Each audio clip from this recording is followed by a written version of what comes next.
Hi guys, James at RampantLionReviews again for you today with another beer review. For this one we have a really quite interesting beer, and this is a brewery who I personally rate very highly, but I've not really reviewed all that many of their beers. I've tried quite a few of them on tap, but this is only the second video I'm doing for this brewery on the channel, and this one should be quite an interesting beer. We're going to go to Stewart Brewing, who are from Edinburgh, the capital city of Scotland, and this beer is called Enter the Hopricot. It's a kind of collaboration brew with the guys from Brew Store in Edinburgh. That's of course quite a well-known home brewing hub in Edinburgh, if you like, but these guys produce some really awesome beer. But like I say, it's unfortunate because it's quite hard to get some of these different beers from Stewart Brewing even in Scotland.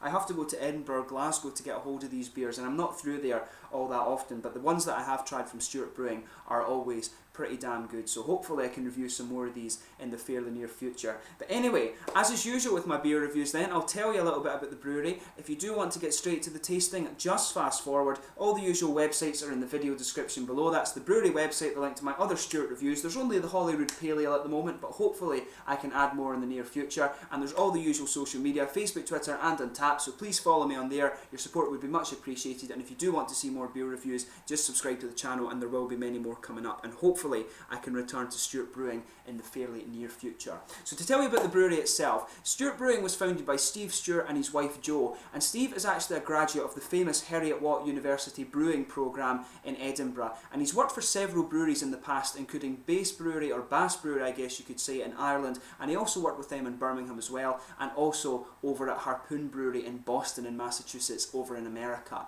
But while working in Birmingham in 1998, Steve built his first microbrewery with the help of his father-in-law, who actually owns a steel fabrication company. But Steve wanted to return to Scotland, and so he left his job with Bass in Birmingham and moved to Edinburgh back in 2002, and he started putting things in place to form the microbrewery, and the production began officially in January of 2004, and Steve had actually developed many of these trial brews in that microbrewery that he built with his dad.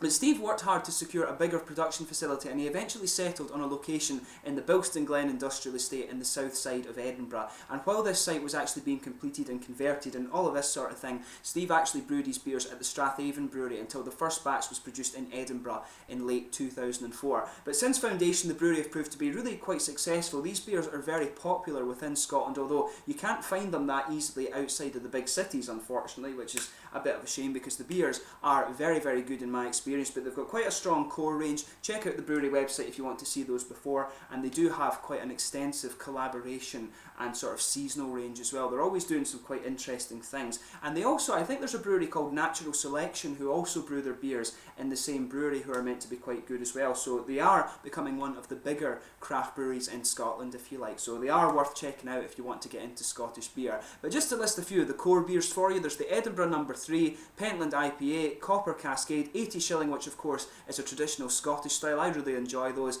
There's the Edinburgh Gold, Embra, the Holyrood, which is the one I've reviewed for you before, and there's the St Giles as well. So there's quite a few different beers. As I said, there's always different ones coming up. One of my favourites I've tried recently was the Solace, which was a red IPA. That was really nice. One of my friends had a bottle of that, so I drank it with him, and it was really, really good. So hopefully I can review that for you at some point soon. But as I say, check out the brewery website and you can see all the different things that they do. But anyway, to tell you about this brew itself, so this one is a 5.4% American Pale Ale. It's hot with Amarillo hops from America, Galaxy from Australia, and there's also an addition of apricots to the beer. And this one was done as a collaboration with the guys from Brew Store in Edinburgh. I've been past that before, but I've not actually been into it. It's meant to be quite an interesting shop, so the next time I'm home in Scotland, I'll need to actually go and have a look at it. But I'll just let you have a little quick look at the artwork on this one before we open it up. The artwork on this is a little bit different from the normal things you see from Stewart. You can see the apricot kind of floating there on the sort of altar or pedestal, I guess you could call it, or the pillar, and you can see the nice hop flower inside there, and on the side you can see Enter the Hopricot. I couldn't read it initially when I got the one, but it says Enter the Hopricot. I thought it was just called Hopricot, but it says bottle conditions 5.4%, 2.7 UK units, and yeah, you can see the little Brew Store symbol just on the back there. Just tip that. This little guy, orange guy down here, is Brew Store symbol. I'll put their link in the video description below as well, and you can have a look at them. But this one is best before March 2016. So without further ado, let's get this guy open and we'll get on with the tasting here. Plain orange bottle cap on this one, by the way. Oh, it's getting a little bit excited. So as you can see, there was a nice bubbly and kind of smoky opening on this one here. we'll get this guy out and into the glass then. We'll leave a little bit of it in just now, just for the moment, and we'll use that to have a look at the colour and the aroma. But as you can see, the light in this room is actually a lot better than it is from the videos I filmed at home, but you can see this is a really nice kind of, I would say, bright orangey amber colour, this one. It's really, yeah, kind of rich orangey amber. There's a few little bits of sediment floating around in here. You can see on the little bit that I've poured, which incidentally is only about a third of the bottle, there's a kind of nice one finger frothy white head on that. It looks really nice. There is a degree of transparency. If I put my fingers behind it, you can see there is a degree of transparency to this beer, but it looks very nice. One or two big bubbles sticking to the side of the glass, but quite a few little ones just going up towards the bottom of the head. So let's have a look at the aroma on this one, and then we'll have a taste of it. So as you would expect, you're getting a lot of apricots out of this. When it's got apricots added to the brew, you will expect that. But underneath you can pick out the more pungent aromas that you would expect of the hops that they've put into this beer. So from the Amarillo hop you can pick up a definite orangey citrus note in there. There's a little bit of grapefruit which comes from the Amarillo as well, but the Amarillo of course really gives you that nice kind of juicy orange. There's almost a little bit of a peach aroma in there too. Peach to me always, it has a very distinctive aroma. It's almost like a kind of dusty fruit, if that makes sense. Peach is just very, very distinctive. But you can also pick up a little bit of passion fruit, and that's the kind of trademark of the Galaxy hop from Australia. It's got a very distinctive passion fruit note. But the real dominant part of this beer, it really is the juicy apricots that they've put into this beer. I know apricot really well because my mum always used to give me apricot yogurts when I went to school and I was young, so I really love apricot flavours. But this is really nice smelling, this one. It smells nice and juicy, and that's exactly what you want from one of these fruit IPA beers. I've tried more and more of these fruit blend IPAs, and they're always interesting for the mouthfeel. They're a bit more juicy than a straight up IPA. They've got a bit more of a wet mouthfeel, and that takes away a bit of the hop bitterness, which is always quite interesting. But you can also smell a little bit of a kind of grassy character from this one. It smells like a kind of wet, grassy sort of hay hop that's coming out of this too. And there is maybe just a little bit of a bready, malty character coming out of this.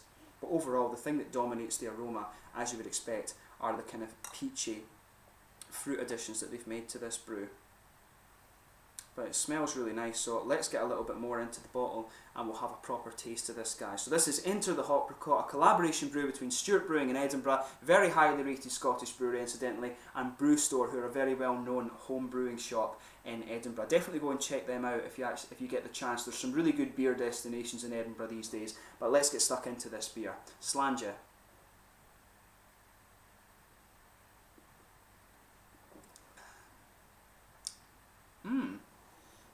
Now that's a little bit more hoppy than I was expecting. I have to admit, some of the fruit IPAs, like I said, well, these ones that they've actually added fruit to, you usually get a little bit less hoppiness and a bit more juiciness, but this beer is still quite hop forward. And Stewart Brewing, of course, they're, in my opinion, from what I've experienced so far, these guys are very good when it comes to pale ales and IPAs and things like that. They're quite a hop forward brewery, these guys.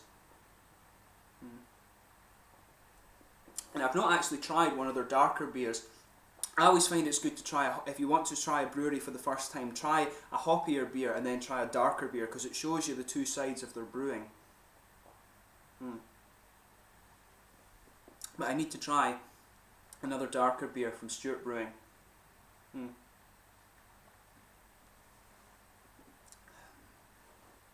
But as I always say with these kind of beers, sugar them around your palate a little bit before you start to dissect the flavour. But as I was saying, this one comes in quite hop forward on the first try, but it actually does smooth out and give you more of that kind of typical juicy character that you expect when you add fruit to an IPA. I always find that around the front and the edges of the tongue where these hops come out, it just comes across a little bit juicier when you're actually adding fruit to the brew rather than taking the fruit flavours directly from the hops, if that makes sense. But this is another really, really nice beer, this.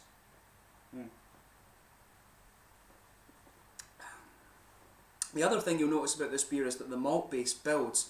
So in the middle of the palate you've got a nice bready, doughy character. That just blankets the middle of your tongue. On top of that, there could be just a little bit of biscuit in there. I want to say there's a little bit of caramel as well, but overall it really is quite a big bready flavour that you're getting from the malt base in this one.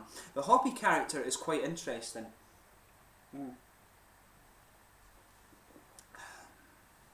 So you've got a nice big kind of, how do you say, you've got a bit of, just a little hint of earthy character, I think, in the back corners of the palate, but that's very, very minimal. It's very smooth as well, but as you come further forward, it gets quite floral and aromatic. There's a bit of dryness on the front corners of the palate, but other than that, it's actually quite grassy, and the bitter dry character builds as you start to move into the aftertaste. It's really the floral kind of aromaticity that's coming out of this one. And if you go just behind the front curve of the tongue, there's a bit of an oily bubble coming out there. That's where these fruity flavours are coming out. The orange is just underpinning it, and you can get the passion fruit just coming out there. It's actually quite an interesting combination. Grapefruit isn't too prominent in this one, and grapefruit, of course, is a very kind of common flavour when it comes to paleos and IPAs. This one, of course, is, I think, an American paleo rather than an IPA, if that makes sense, or an American IPA. It's a little bit lower in the alcohol content than a normal IPA. That's usually up around, I think, about 7% you get an IPA.